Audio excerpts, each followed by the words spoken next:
Things are about to get a little bit spicy, baby. So James Gunn has confirmed that there is no active development on a Superman 2. That's right, ladies and gentlemen. Despite the director, Warner Discovery, and a few desperate fans declaring this as a huge win, the head of DC Studios isn't eager to give you a direct sequel. I'm going to tell you where the foundation problem lies and why this is confirmation that James Gunn's Superman isn't a financial success.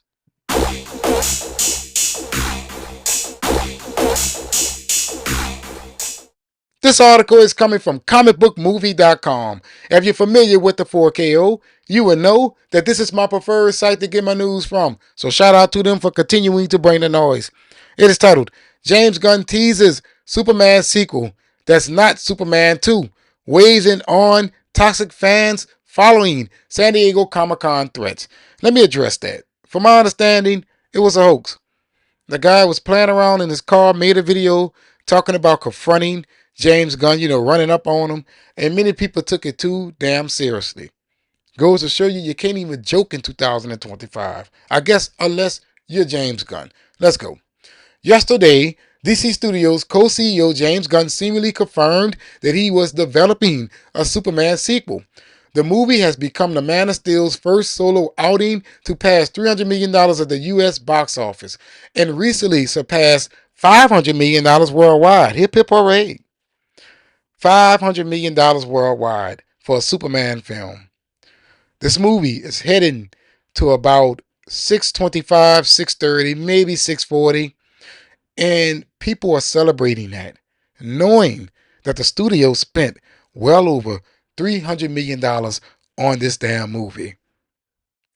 We're in 2025, and a Superman film will perform on the level of Ant-Man and the Wasp. So backward. So backward. All right. A sequel would make sense then.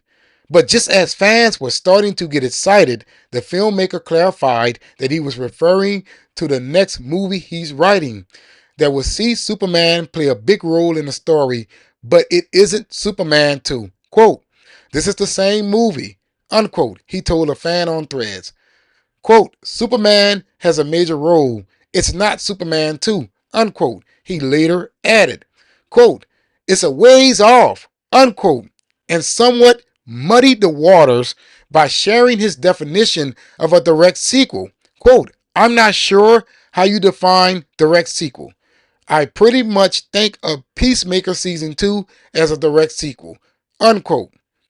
Gunn has seemingly shut down the idea of the movie being the world's finest team-up.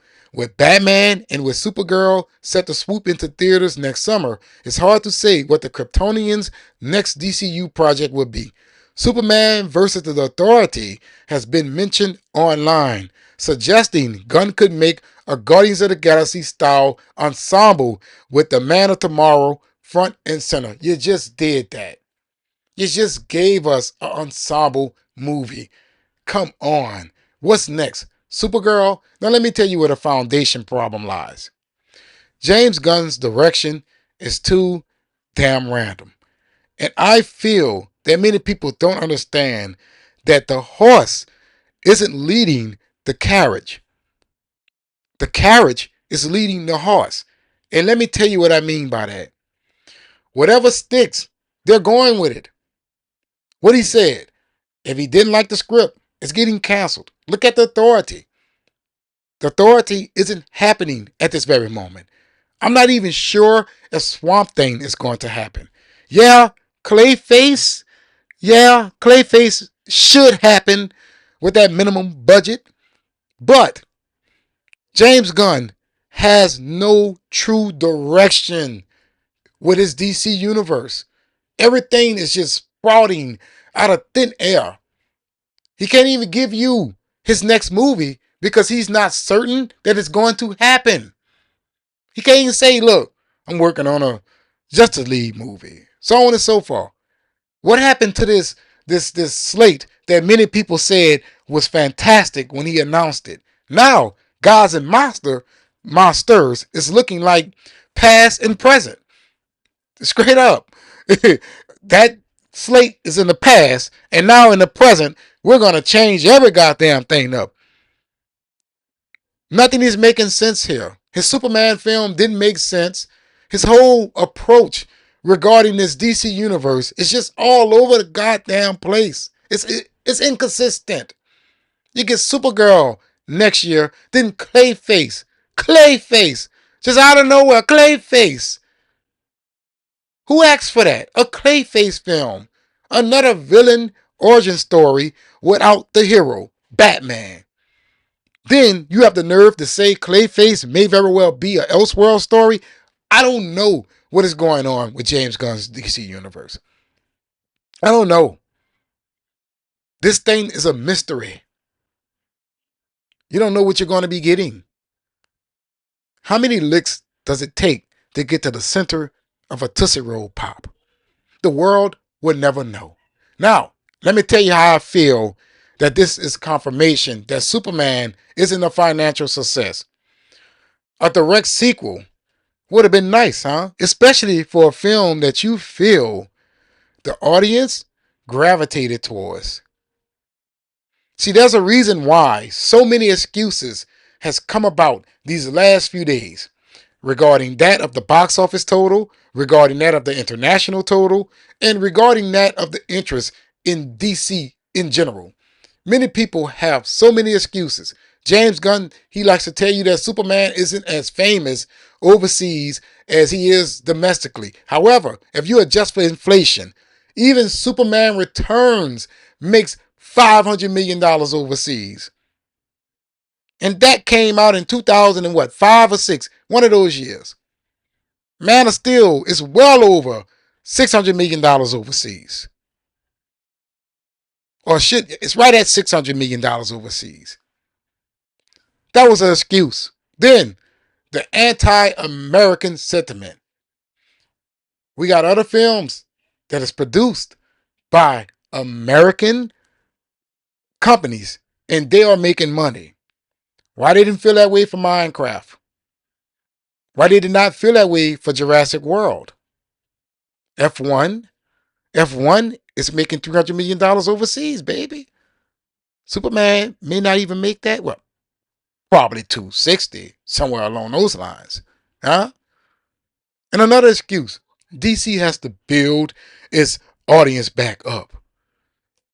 And they have to do that with a series of good films. But let those same people tell it. They love The Flash. They love Blue Beetle. They love Shazam and the Fury of the Gods. They loved it all. But yet, it didn't do anything for the brand. So many damn excuses. Then you got Warner Brothers lying about the budget of this film. We all know you did not spend no $225 million on this movie. We know that. I go with the flow because I don't have the official record just yet. But trust me, when Deadline releases those documents later on this year, I'm going to go over them. And I guaranteed you there's going to be something in there that's going to say this includes the amount of money that the studio paid itself to put the film on its own streaming service. The same thing that they did with Guardians of the Galaxy Volume 3. I need you people to answer a question for me. Seeing that James Gunn has the Guardians of the Galaxy, his first film, 770, second film, 870, or 870 or 860, third film, 840, 850, whatever. Do you honestly believe that DC Studios and Warner Brothers, well, let's say Warner Brothers, hired James Gunn to achieve a film that would gross under $650 million worldwide? Do you actually believe that? This is why I say, get yourself familiar with how this box office works, because many people out there are ignorant to how studios make money regarding the film that they release. A lot of people are saying, well, what about the promotional deals? What promotional deals? Wishbone, Warner Brothers paid them that. Okay? When you saw the commercial during the NBA playoffs, Warner Brothers paid for that. It is advertising. They don't pay Warner Brothers. And in this film, I didn't see much product placement. So with that being said, James Gunn DC Universe has a foundation problem, and also Superman not getting a direct sequel is definitely confirmation that this film is not the success that many people are declaring it to be, and that of Warner Brothers and James Gunn. They're gaslighting you all. Trust me when I tell you, this film is not on a level of what they were hoping for, especially after those trailer views. I'm your boy O. Hopefully you'll watch this video all the way to the end up your brow to the algorithm. And if you're not subscribed, please be sure to do so. Trying to reach that big number of 100,000 subs. So I'll be highly appreciative of you help me cross over that threshold by hitting that subscribe button. Then after you hit that subscribe button, make sure you hit that notification bell because YouTube absolutely sucks at notifying subscribers that content creators has uploaded videos to that platform. Hitting that notification bell certainly helps. And don't forget to hit that like button to help me out with that algorithm, baby. But in the comments below, let me know if you agree with me when I say that James Gunn's DC Universe doesn't have a true foundation and it is random. And also, do you believe that this is confirmation that Superman did not make money since it's not getting a sequel? And always remember, laissez la bon temps rouler. That means that the good times roll. But let me know in the comments below.